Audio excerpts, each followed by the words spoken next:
उत्तर प्रदेश के मुख्यमंत्री योगी आदित्यनाथ ने आज संगम नगरी प्रयागराज की फूलपुर विधानसभा सीट पर चुनावी जनसभा को संबोधित किया। उन्होंने अपने भाषण की शुरुआत में सबसे पहले झांसी में मौत का शिकार हुए बच्चों के परिवारों के प्रति अपनी संवेदना जताई, उन्हें श्रद्धांजलि दी, उन्हें नमन किया। इसके बाद उन्होंने चुनावी जनसभा में विपक्ष पर जमकर निशाना साधा, समाजवादी पार्टी पर जमकर हमला बोला। उन्होंने कहा कि समाजवादी पार्टी की जब सरकार थी तो वहां लूट खसोट होते थे। उन्होंने अपनी सरकार की उपलब्धियों को गिनाया और साथ ही बटोगे तो कटोगे वाले नारे को बार बार दोहराया। बहरहाल यहाँ जो लोग उनको सुनने के लिए आए थे उन पर किस तरीके का असर हुआ है, मुख्यमंत्री की किन बातों ने प्रभावित किया है, ये जानने के लिए हम इस सभा में मौजूद लोगों से बात करते हैं। क्या नाम है आपका? मैं अजय हेला, एडवोकेट।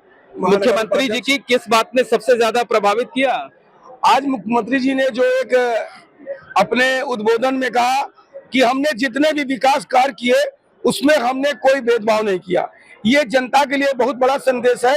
और वाकई देखा जाए तो उन्होंने जितने भी, चाहे शौचालय हो, सुकन्या धन का हो, चाहे युवाओं के लिए हो, चाहे प्रतियोगी छात्राओं के लिए हो, जितने भी उन्होंने निर्णय लिए उसमें उन्होंने एक महत्वपूर्ण अपने उद्बोधन में कहा कि किसी भी, उन्होंने एक बात बार बार कही कि समाजवादी पार्टी जाति के आधार पर बांटने की कोशिश कर रही है, बंटना नहीं है, एकजुट रहना है, क्योंकि बटेंगे तो कट जाएंगे।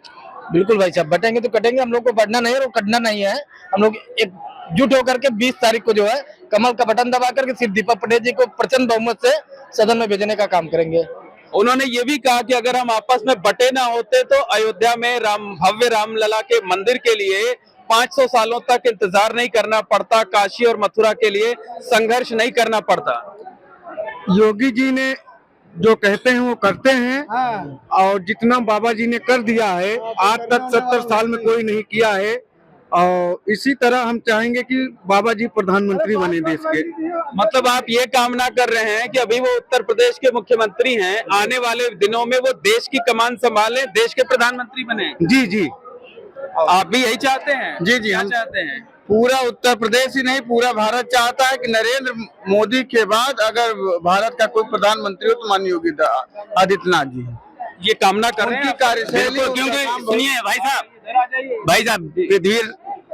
पृथ्वीराज और जयचंद अगर बटे ना होते तो मोहम्मद गौरी हिंदू को काट नहीं पाता। पृथ्वीराज और जयचंद बटे ना होते तो मोहम्मद गौरी हिंदू को काट नहीं पाता। पोरस और आंधी बटे नहीं होते, सिकंदर हिंदू को काट नहीं पाता। इसलिए बटेंगे तो कटेंगे, इसलिए एकजुट रहेंगे तो विजय रहेंगे हमेशा।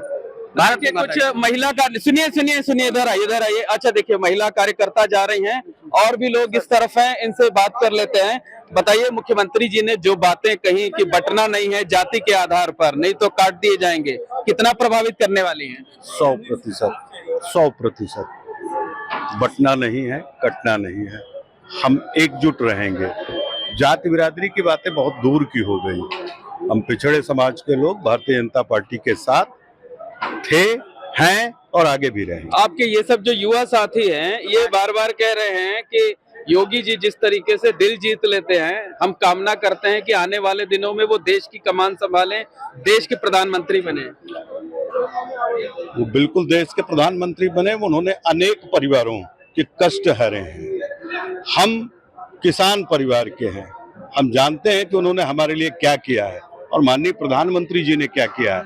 इसलिए हमारी कामना है कि हमारे उत्तर प्रदेश से ही माननीय मुख्यमंत्री जी आने वाले दिनों में 37 तक तो माननीय मोदी जी प्रधानमंत्री रहेंगे, 37 के बाद योगी जी। आप भी यही चाहते हैं? बिल्कुल यही चाहते हैं कि माननीय योगी जी आगे मुख्यमंत्री से और प्रधानमंत्री बने। जिस तरह इन्होंने प्रदेश को सुचारू रूप से व्यवस्थित कर दिया है, अपराध मुक्त तमाम प्रकार की योजनाओं से एकदम लबालब कर दिया उत्तर प्रदेश को, इसी तरह पूरे भारत को इनके हाथ में देने की आवश्यकता है। निश्चित तौर पर कहा जा सकता है कि जो भी लोग उत्तर प्रदेश के मुख्यमंत्री योगी आदित्यनाथ को सुनने के लिए आए थे वो खास प्रभावित हुए उनकी बातों से, और उन्होंने संकल्प लिया है कि इस उपचुनाव में हम बटेंगे नहीं, कटेंगे नहीं, एकजुट होकर रहेंगे। और साथ ही साथ तमाम लोगों ने ये भी कामना की है कि योगी जी जिस तरीके से समाज को, उत्तर प्रदेश को आगे बढ़ा रहे हैं, तो आने वाले दिनों में वो देश की कमान संभालें और मोदी जी के बाद वो प्रदेश के प्रधानमंत्री बने।